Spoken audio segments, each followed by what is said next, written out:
Você falou que o homem troca de carro. Pode na BID trocar de carro. Eu troquei de carro tem uma semana. E nem separou, né? Tô com o carro da BYD, mas com a Rafa tá tudo Graças bem. a Deus. A Rafa também fez outra plástica, não. Depois que nascer a Lara, ela vai fazer a plástica. Já trocou de carro, tá tudo ela certo. tá se cuidando muito bem, inclusive ela usa aqueles cremes pra não dar estria e tal, Áticos, né? da Áticos, enfim. Vamos ver, se precisar a gente faz, né? Mas eu mando ela lá na Laura antes.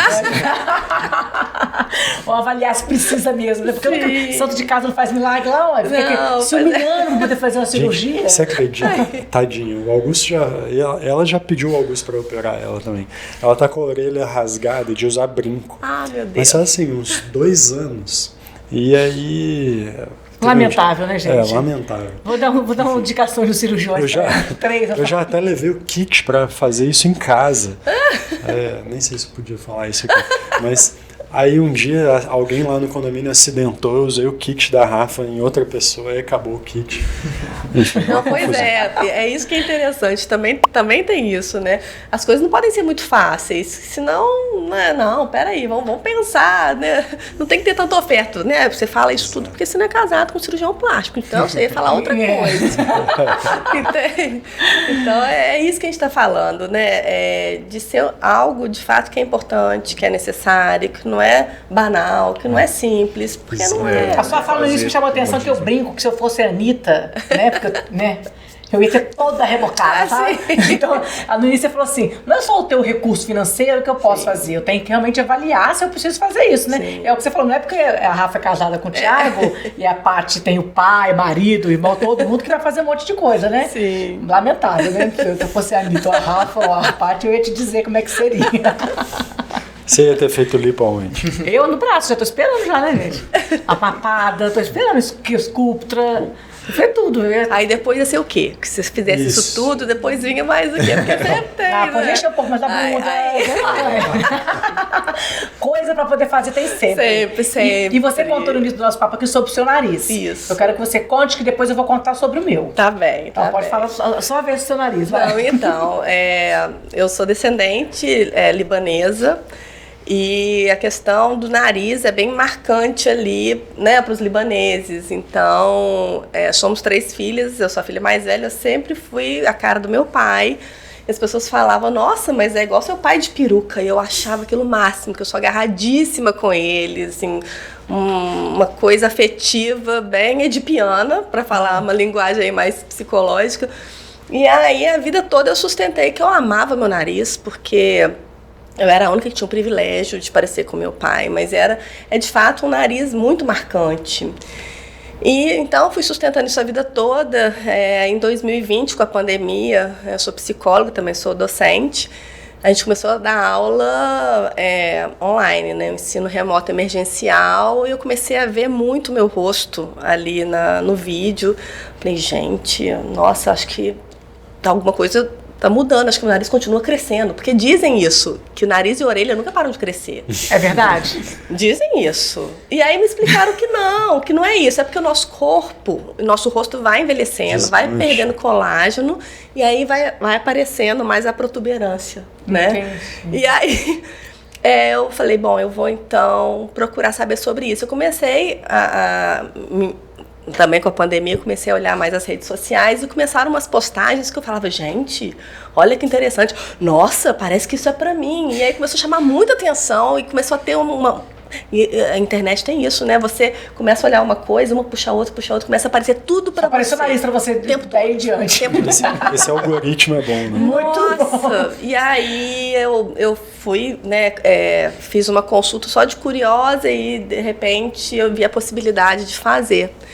E aí, uma semana antes da cirurgia, eu estava almoçando com meu marido e meus filhos, eu comecei a chorar muito, né? E meu filho, o que foi, mãe? Eu falei, tô com medo de ficar diferente do meu pai. Aí eu fui me dando conta que eu estava angustiada, eu não sabia porque eu estava angustiada, né? Aí meu filho falou assim, mãe, você precisa conversar com o vô sobre isso. E aí eu liguei pro meu pai e falei, pai, eu preciso te falar uma coisa. Eu não conseguia falar, tanto que eu chorava. E chorava. Eu me lembro que eu estava no estacionamento do supermercado e chorando. Meu pai, minha filha, o que foi? Você está com medo? Você está com medo da anestesia? O que está acontecendo? E aí eu consegui falar, eu tô com medo de ficar diferente de você, pai. Aí ele falou, não acredito, ele ria tanto. Eu acho que ele ria e chorava ao mesmo tempo. Ele, minha filha, falei, eu adoro parecer com você, eu quero ficar parecido com a nossa família. Olha que, assim, que eu não tinha ideia do que ia me angustiar, o que eu me protegi a vida toda, dizendo, eu amo meu nariz, eu amo meu nariz. E quando eu falei com as pessoas, não, eu vou fazer uma cirurgia plástica, uai, mas eu achei que estava bem resolvido para você. Eu falei, estava, mas agora na pandemia eu tô pensando diferente. E aí eu fiz a cirurgia, e foi tão interessante que aí eu fiz a cirurgia, e eu não tinha expectativa, porque eu não pensei nisso a vida toda. Tem gente que pensa a vida toda, né, numa questão.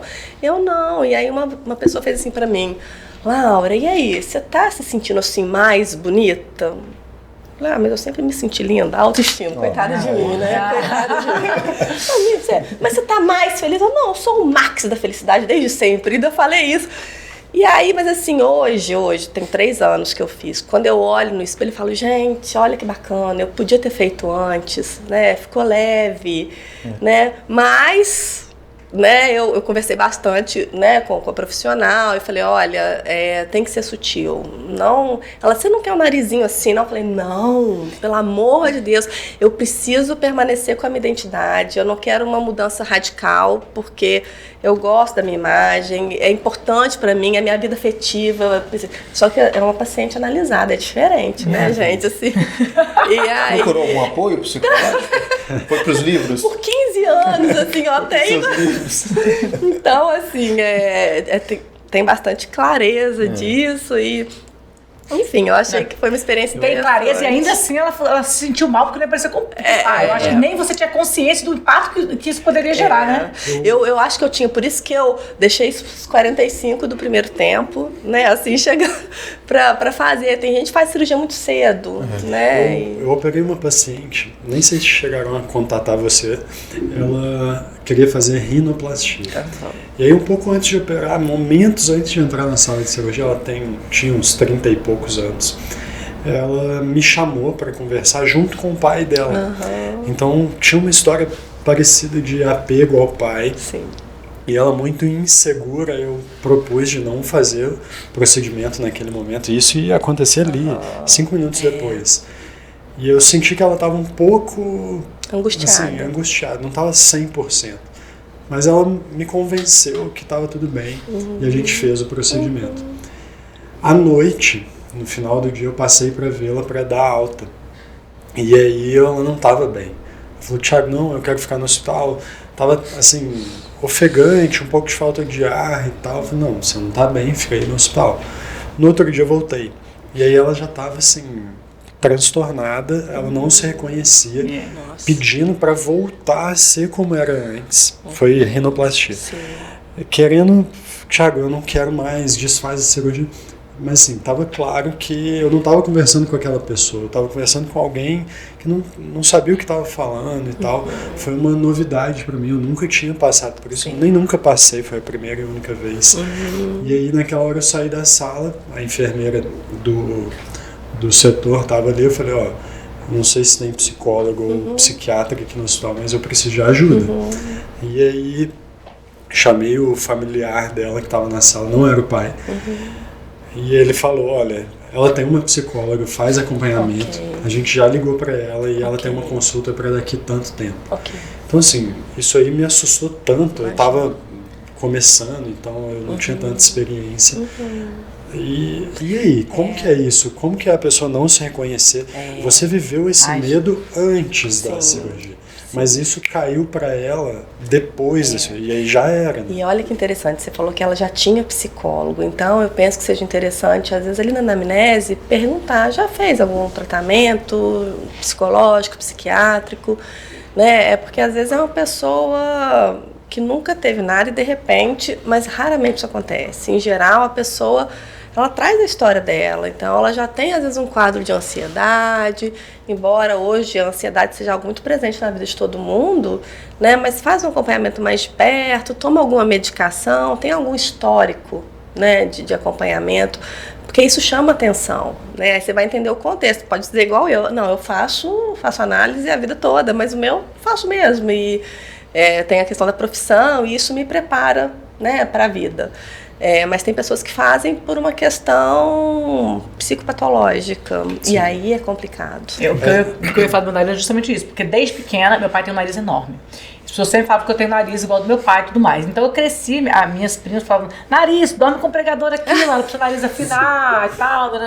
E esse, quando eu era mais nova, juro. Foi a Bruna, tá, Bruna? Eu vou te mandar esse recorte. Segurar aqui pra ver se diminui. E ela tinha orelha boa.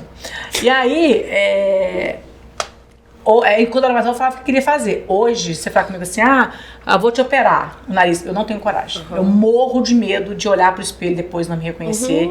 E com tudo que tem, que é muito definitivo, assim, tipo assim, não tem como voltar mais, diminuir o nariz, não tem como voltar pro lugar.